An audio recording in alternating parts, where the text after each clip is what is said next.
allows me to not really have a canon of this is the way you have to work. It allows you to kind of be present in the moment and responsive to others.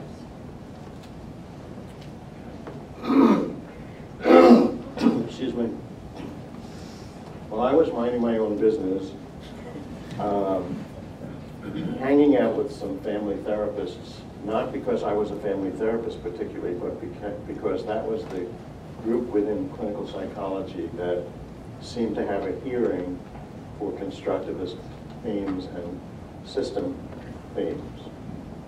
And I had become enamored of Bateson's book, Mind and Nature, which I was using in a number of graduate courses.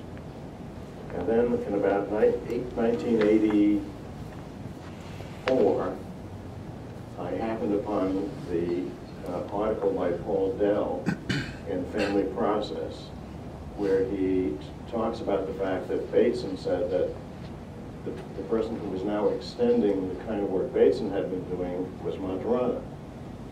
So that's the first time I had heard about Maturana. And I was intrigued by then the several articles by Dell about Maturana, and I went to Washington, D.C. to a conference to hear Paul Dell speak about it. And I found it intriguing, odd, bizarre. One of the things that puzzled me most is that they talked about the so-called myth of instructive interaction, which means that for a structure-determined system, including us, you cannot teach it anything directly. And since I thought I was teaching every day, I didn't quite know what to make of this.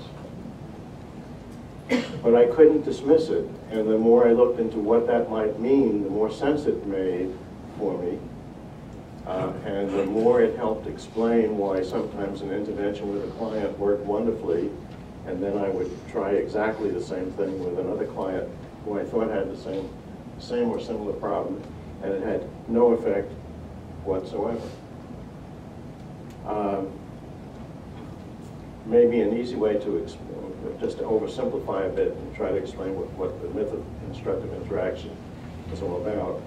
Maturana asserts from the point of view of a biologist that as living systems we are informationally closed. That is, things don't get in and they don't get out.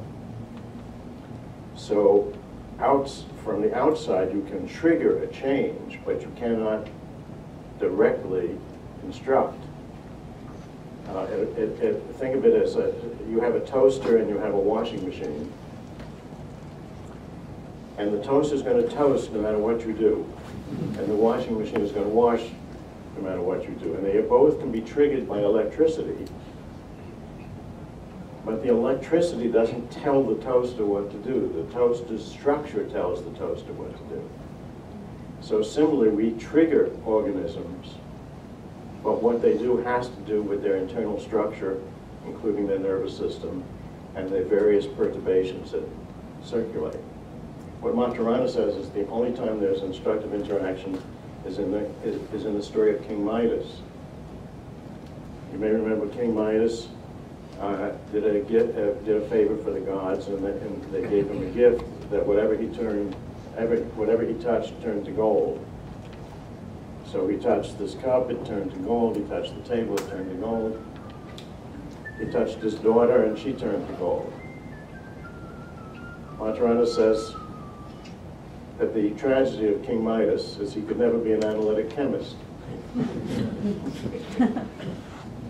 Because that would represent true instructive interaction, where something does what you want it to do, as opposed to what it, of its own structure and nature, does. So analytic chemistry depends on the fact that you do things, you trigger something, and you watch its reaction to what it is that the trigger was. So that got me started. I'll stop here for a minute.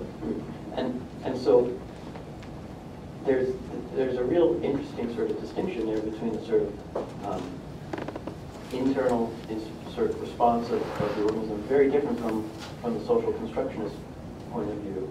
Before I jump over to Bill, is there some way that you can sort of articulate Yeah, the I mean, distinction that you see there, Sheila? well, I think the distinction's obvious, but what I would say, you know, going back to, I really like the word promiscuous because, you know, it doesn't have anything actually to do with sexuality. It has to do with mixing things up. Sure. So, you know, that way of talking, there are often times when you're dealing with someone, whether it's in therapy or just in life, in any form of interaction, when thinking that way and orienting oneself toward someone as, you know, this is who you are and your structure determines, and all I can do is try to perturb you in some way. That can be a useful way of operating. But from my point of view, no one theory or way of describing things is the truth. They're all, you know, sort of, I think of them as conversational resources. Sure. They're available to us to use. If I wanted to use a psychoanalytic discourse, if I wanted to use a cognitive discourse, you know, all of those ways of being resonate or don't. And so I just feel that there's so much more fluidity and flexibility when we orient that way. And I'm going to come back to that later because my sense, and it'll be interesting to see if Jay and Bill agrees, I think what you're saying is something that both of them might actually agree with in many ways. I'm not sure. I know it's something that resonates for me. So that'll then bring me back to if a sort of more constructivist perspective is saying that, and a constructionist perspective saying that in a different way, what is it that's different? But let's come back to that. Yeah, I'd like to come back to that as well. I mean, I think we've come so far. You know, about 20 years ago, that from my point of view, there was this sort of, you know, I'm a constructivist, I'm a constructionist. But, you know, there are people sitting in this room who, you know, yesterday everything I listened to was, right. You know, we're sort of in the same sea together. Right. So I do have to share a quote from Ben Forster. He says, in explaining why he wanted to disassociate himself from the constructivist bandwagon, he observes, quote, when people talk about constructivists and realists, objectivists, and postmodernists and start using all this terminology, I just feel like saying, thank you, that will do, I'm off to the movies.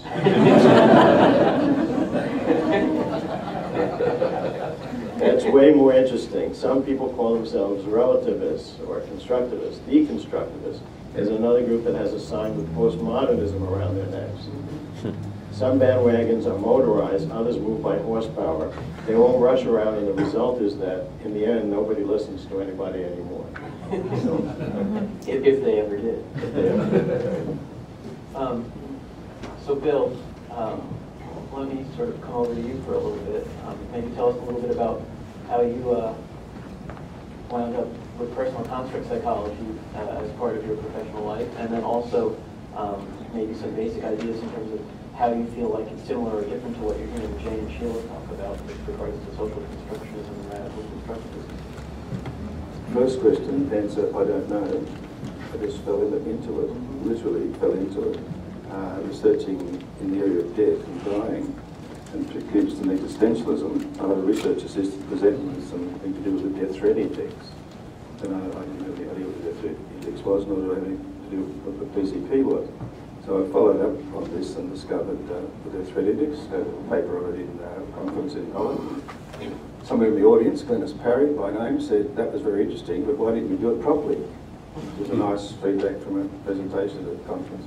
And I didn't know what doing it properly was, so I began to look at personal construct psychology.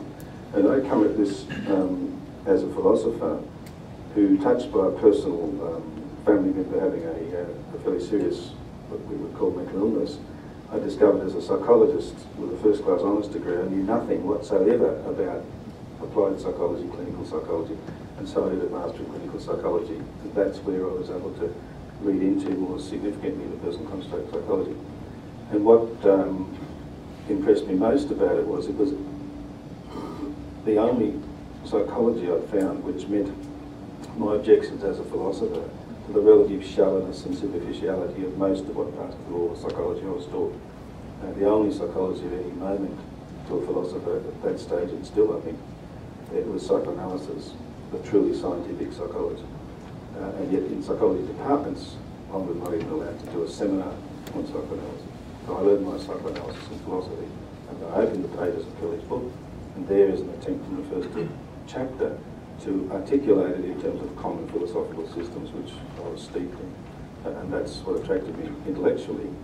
Whilst working with my clients, it gave me a phenomenological, existential, humanist approach, where I could see my client not as an object to be treated, but as a person to share a journey with, a journey into interiority, as Sartre called it. So it was an accident.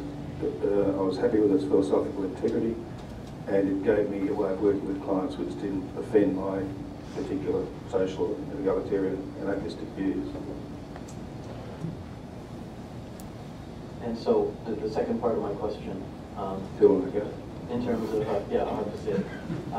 In terms of thinking a little bit about some of the things Sheila and Jay have initially said, what would you see as sort of a personal construct, but from your personal construct perspective, what would be your response to that? I have come through a number of phases, but I suppose my first response to a social constructionist is personal construct psychology is quite happy with that. It was never, ever said there was no interrelationship, interpersonal relationships outside work. In fact, its first review, as I remember, outside of Bruner's was, this is a social psychology. It only ever was, always has been a social psychology. We have nothing to fear about the impacts of social